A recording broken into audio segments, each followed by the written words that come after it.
Savo tekstą, tą techninę aparatūrą, noriu pasakyti labą dieną ir pasidžiaugti galimybę dalyvauti šioje diskusijoje.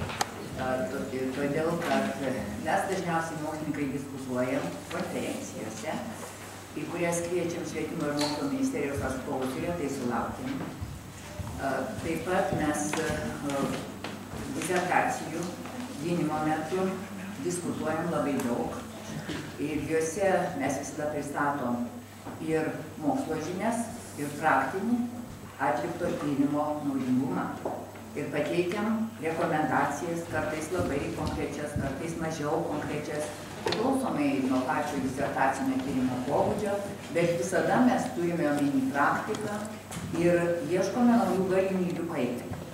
Aš turbūt pratęsčiau gerbiamo profesoriaus Luškaus nuomonę apie tai, jog mokslo pagrindinė misija tai yra mokslo žinių kūrimas, mokslinių tyrimų misija pagrindinė.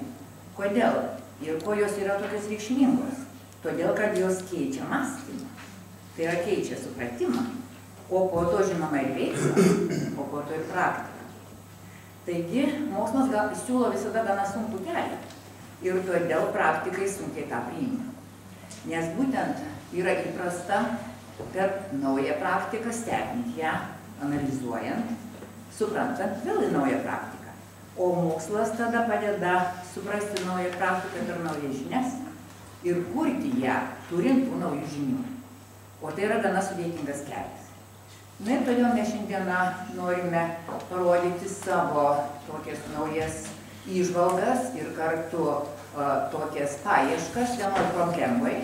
Ir žinoma, pasinaudojant daugiausiai disertacinių tyrimų projektais, kai kuriais atliktais ar atliekamais, ir būtent pasitelkdami labai įvairovę žmonių, kai kuriuos ir praktikus, iškelta Jono Ruškos problema, kad praktikai labai nenoriai mus įsileidžia.